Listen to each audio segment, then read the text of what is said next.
కార్తీక పురాణము 2వ అధ్యాయము. సోమవార మహిమ. ఓ రాజా, కార్తీక మహత్యమును వినుము. విన్నంతనే మనోవాక్కాయముల వలన చేయబడిన పాపమంతయు నశించును. కార్తీక మాసమందు శివప్రీతిగా సోమవార వ్రతము ఆచరించినవాడు కైలాస నివాసి అగును. కార్తీక మాసమున సోమవారమందు స్నానము గాని దానము గాని జపము గాని చేసిన ఎడల అశ్వమేధయాగముల ఫలమును పొందును. ఇందుకు సందేహం లేదు. కార్తీక మాసమందు ఉపవాసము, ఒక పూట భోజనము, రాత్రి భోజనము, ఛాయానక్త భోజనము, స్నానము, తిలదానము ఈ ఆరును ఉపవాస సమానమగునని ఋషులు చెప్పిరి.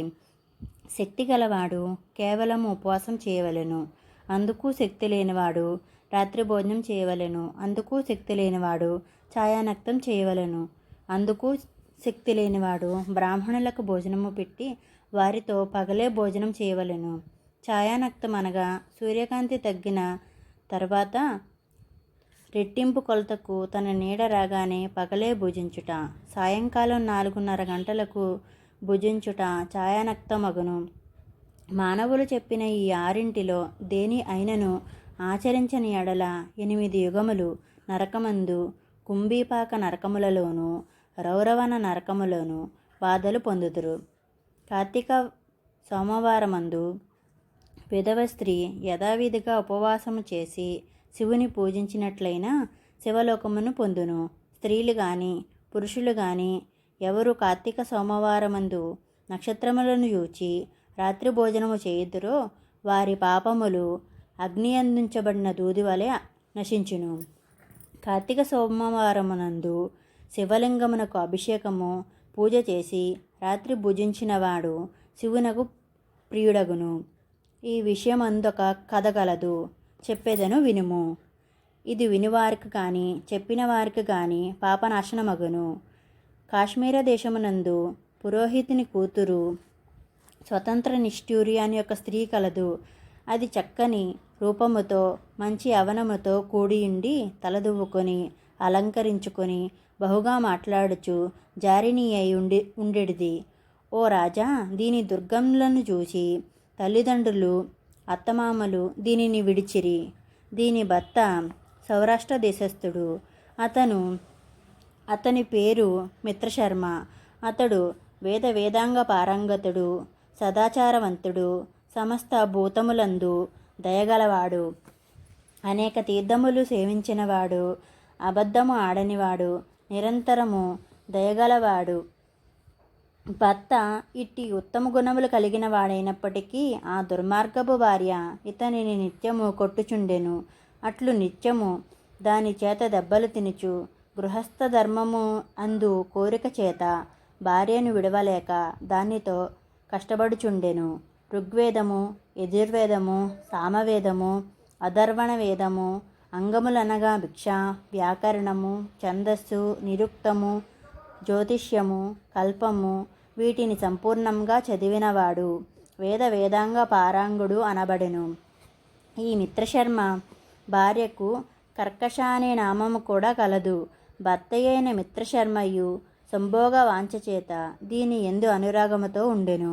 అంతా ఒకనాడు దీని రంకుమగుడు ద్రవ్యములను, నగలను, వస్త్రములను తృప్తిగా ఇచ్చి నిరంతరము సంభోగమునకు నీ భర్త వల్ల భంగం కలుగుచున్నదిగాన నీ భర్తను చంపుమని చెప్పగా అది సమ్మతించి రాత్రి తన భర్తతో సంభోగించి పిమ్మట నిద్రించగానే తాను లేచి పెద్ద రాతిని తెచ్చి భర్త శిరస్సును కొట్టెను. ఆ దెబ్బతో అతడు మృతి చెందెను. తర్వాత కర్కశ స్వయంగా తన భర్త శవమును వీపు మీద వేసుకుని తీసుకుని పోయి పాడుబడిన నూతిలో పడవేశెను.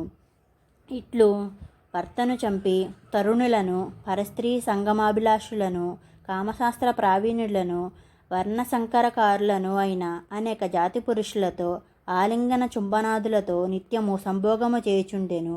ఇంతేకాదు భర్త ఎందు అనురాగముతో కూడియున్న భార్యలను దుర్పోషాల చేతే ఇతరులతో సంభోగము చేయించు ఏకప్రతివ్రత పారాయణులను భంగపరిచి వారితో సంభోగించుచు నిత్యము పరనింద చేయుచు పరద్వేషములు కలదై దేవతాద్వేషి అయి ఉండెను. అది నిరంతరము దయాశూన్యమై ఆడంబరము చేత నవ్వు చేత గాని కపటము చేత గాని విష్ణుపాదములను ధ్యానించలేదు, హరికథను వినలేదు. ఇట్లుండగానే దీనికి యవనము పోయి ముసలితనం వచ్చింది. తర్వాత వ్రణవ్యాధి, రాచకురుపు వ్యాధి కలిగినది. ఆ కురుపుకు పురుగులు జనించి తరువాత దుర్గంధంతో కూడినదయ్యను. తరువాత జారులందరూ రూపవంతులు మోదయుక్తులై వచ్చి చూచి విగతాశూల్యై వేశ్య ఇంటికి వచ్చుట మానివేసిరి. తరువాత పాపము చేత చాలా బాధ నొంది ఆ వ్రణవ్యాధితోనే మృతి చెందెను. తరువాత భయంకరులైన యమదూతలు వచ్చి ఆ కర్కశను పాశముల చేత బట్టి యముని కడకు తీసుకుని పోయి యమునకు అప్పగించిరి. యముడు దానిని చూచి కోపము చేత కళ్ళెర్రజేసి దీనిని భయంకరమైన మగుముళ్లతో కూడినదై ఇనుముతో చేయబడిన స్తంభమును కాల్చి మండుచుండగా ఆలింగనము చేయించుడని కఠినమైన శిక్షను విధించెను. అంత యమాజ్ఞ మీద భటులు ఆ కర్కశను చేసిన పాపములను చెప్పుచు ఆ వేడి స్తంభమును సంభోగించమనిరి. తరువాత దాని పాదములు రెండూ పట్టుకుని గిరగిరా తిప్పి రాతి మీద పెట్టి కొట్టిరి. తరువాత రక్తము కాచి త్రాగించిరి. సీసము కాచి రెండు చెవుల్లోనూ పోసిరి. యమకింకరులు యమాజ్ఞ చిత్రగుప్తుల ఆజ్ఞచే అనేక నరకబాధలను గురిచేసిరి. ఆ కర్కశ ఇట్లు తన పితృపితామహులతోనూ బంధువులతోనూ తనకు పూర్వము 10 తరముల తరువాత 10 తరముల వారితో ఘోరములైన నరకములందు మహాబాధలు పొంది తరువాత భూమి యందు జన్మించెను. భూమి యందు 15 మార్లు కుక్కగా జన్మించింది. అందులో 15వ జన్మ కళింగ దేశమందు బ్రాహ్మణుని ఇంటి వద్ద కుక్కగా పుట్టి ఇంటింటికి తిరుగుచుండెను. ఇట్లుండగా ఒకప్పుడు ఆ బ్రాహ్మణుడు కార్తీక మాసమందు సోమవార దినంబున పగలంతయు ఉపవాసము చేసి గృహమందు శివలింగాభిషేకము పూజాదులను చేసి నక్షత్రమండలమును చూచి గృహమునకు పోయి దైవ నివేదన చేసిన పిమ్మట బలిదానము కొరకు బయటకు వచ్చి భూమి మీద బలిని ఉంచి కాళ్ళు కడుక్కొని ఆచమనము చేసి తిరిగి ఇంటిలోకి వెళ్ళెను. ఆ కుక్క ఆనాడు పగలంతయు ఆహారము కొద్దైనను దొరకనందున కృషించినదై కార్తీక సోమవారం రాత్రి విప్పుడు వేసిన బలిని భక్షించెను.